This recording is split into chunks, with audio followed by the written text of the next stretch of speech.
How do you motivate yourself? One of the things that we must do is that we must be involved in working on achieving self-mastery. You must work on yourself continuously. Never be satisfied with yourself. Always know that as you invest the effort and time on you, that's the greatest ability that human beings have above animals. See, a dog can't be anything but a dog.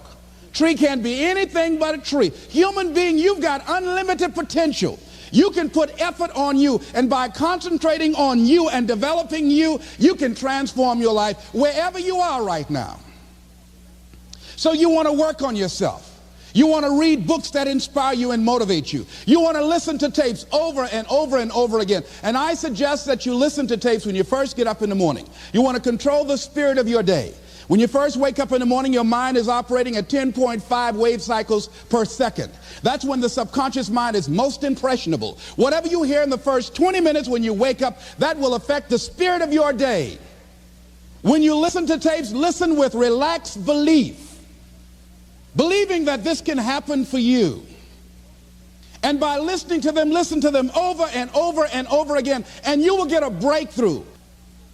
And as you continue to work on yourself, you will begin to expand your vision of yourself. You begin to work towards self-mastery. And you will begin to see it reflect itself in all the dimensions of your life, your mental life, your physical life, your social life, in your relationships, your monetary life. So concentrate on developing yourself. Because if you don't, I guarantee you that you will make a settlement. And most people have. In addition to working on yourself, and as you work on yourself, you feel good about yourself, and as you feel better about yourself, you treat yourself differently. Develop a health plan. See, you can't feel well and do well if you don't have good health. You can't perform if you don't have your health. Your health is valuable. Develop a health plan. A plan that you will follow, because this is the only vehicle that you have to carry you through this experience called life. And you want to take good care of it because you love you enough. You care enough about you. And that's not easy. It is not easy having a health plan and sticking to it. But you're worth it doing it again and again and again. I have lost 22 pounds several times. Next thing is, as you take care of yourself, the next key is keys to motivation, to self-motivation. You want to live life with energy and passion. You want to make a conscious effort to be lively. See, in life, you either saying hello or goodbye. You either on the way or in the way. Leave dead people alone. Some folks just walking around looking sad.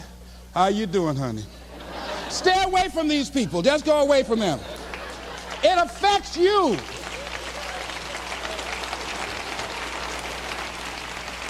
You want to smile.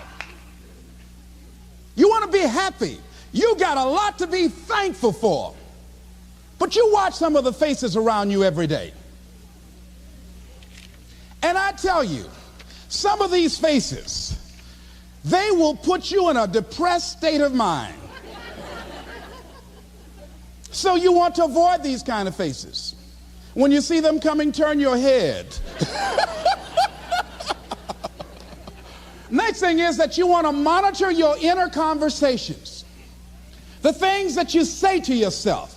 You want to watch them, and in watching them, you want to take charge. You don't really need to read anything. Forget all that. That's that inner conversation. Oh, you don't need to worry about trying to go into your own business. Forget that. You can't do that. What if you lose everything you've got?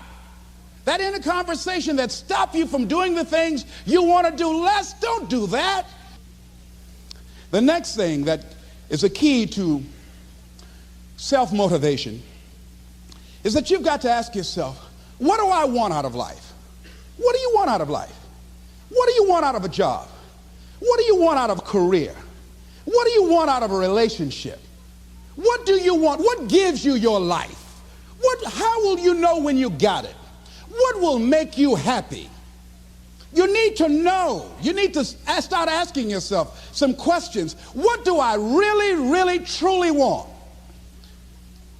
You need to be exact about that. Don't be vague. Oh, I just want to be happy. That's too vague. What will make you happy? How will you know when you got it? Zero in on it. Be exact. Be specific. And as you do that, that will stimulate that superconscious mind, or the reticular activating system of your mind, that will begin to find those things, to identify with it. And once you begin to determine that which you want, take the time to write it down. Don't just think about it. Write it down. That is a subjective process that engages the subconscious mind. Write it down. Once you write it down, read it 3 times a day, morning, noon, and night. Why is that important? Because what it will do, it will cause you to focus. It will cause you to concentrate. When that other conversation is going on telling you what you cannot do, telling you all of the impossibilities and all of the obstacles, your concentrating will begin to create a larger vision within yourself, and you start looking for and seeing some new opportunities. You start creating some openings for yourself.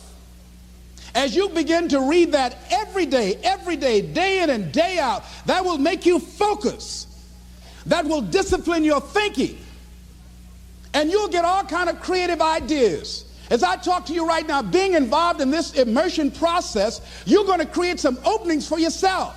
You're going to get some ideas. You're going to feel your adrenaline flowing, and you're going to think about something, some idea you had, and you say, I want to go back and I'm going to look at that again from a different vantage point, not from the level of the problem or the obstacles that I encountered, but from a higher vantage point. Because what you will begin to see and to know as I talk to the higher consciousness within you, that you are powerful, that you are a miracle worker. And that inner conversation has conditioned you to believe that you are not. And as you begin to discover the truth of who you are, whatever challenge that you're facing in life, and if you're living, you're facing some challenge, you'll begin to know that you're powerful and that you're a miracle maker. So as you begin to write down exactly what it is that you want, read it every day.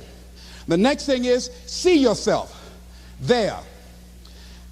How will you feel once you get there? What will the experience be like for you? What will be different? What kind of person do you have to become in order to get there?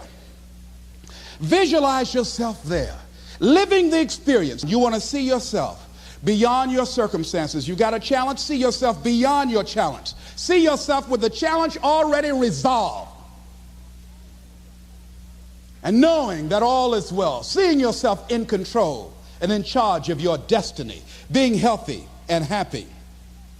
The next thing is, it is important in the area of motivating yourself, it's important to know why you're doing it. Because that mind will say, why bother? Why go through all this? This is too hard. No, throw in the towel. It's not worth it. Has it ever said that to you before?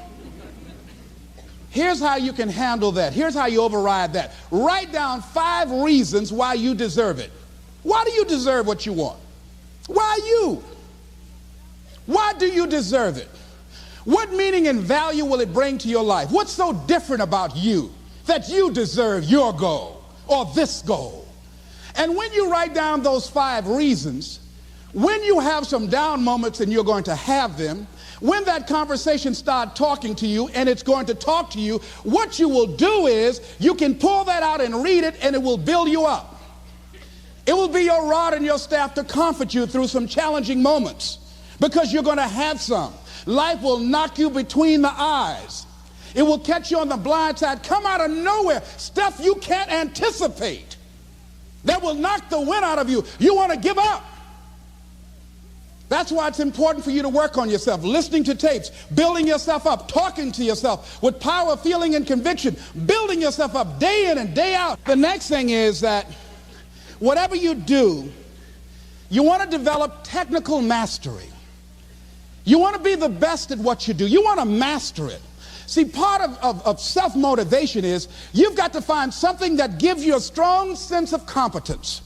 Well, you become known for that. You develop a reputation of being good at doing that. You set some high personal standards for yourself. You're not competing with anybody else. You're just unfolding yourself to be the best person that you could be. that you want to give the best quality service that you can give, because that is a statement about who you are.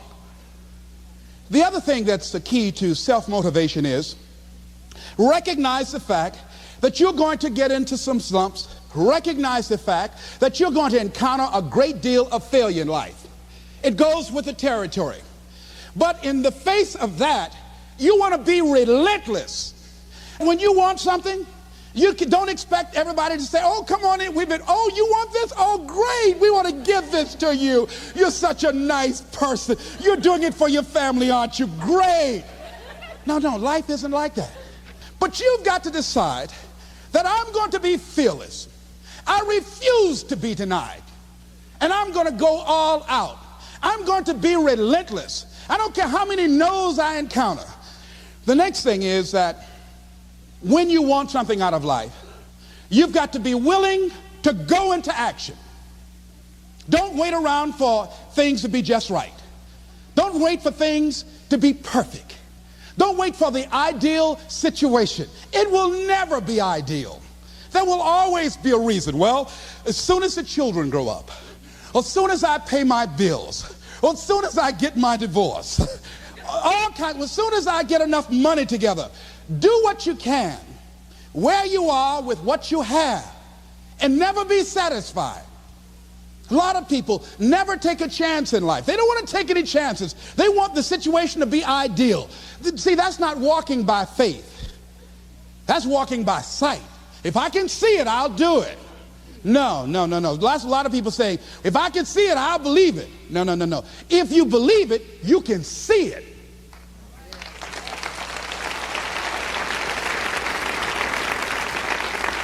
And don't be disturbed because no one else can see it. That's not unusual. That is ordinary. But because you want some different kind of results in your life, you've got to be willing to be unreasonable. If you want unreasonable results in your life, you've got to be willing to be unreasonable. Part of being unreasonable, you don't judge according to appearances. Part of being unreasonable, you can see it because you believe it. That's part of being unreasonable. Part of being unreasonable, you're like Paul, who said, you must have the faith to call forth those things that be not as though they were. That's part of being unreasonable. Most people won't do that. One of the keys to self-motivation that empowers you is that you want to find a cause larger than yourself. Find something that you can contribute to. Find something that you can make a difference because you can. Part of what feeds your larger vision, part of what gives you a reason for being, part of what gives you your life is being able to give something back. Say, I can't afford to give anything. You can't afford not to give. Give your time. Give your talent. If it's nothing, just to go over there and lick envelopes. I don't know exactly what I'm going to do, but I'm going over there. It's part of my tithing in the universe. Once you develop that special sense of mission, and that's what you develop when you're part of a larger cause than yourself, it drives you. You don't need an alarm clock to get up in the morning. You have special power. You'll go places and folk will like to be around you. They will know there's something different about you. When you go in, they'll say, hey, that's somebody important. I want to know who you are. I just want to be near you. That energy that you have, that consciousness that you will embody, will affect everybody around you.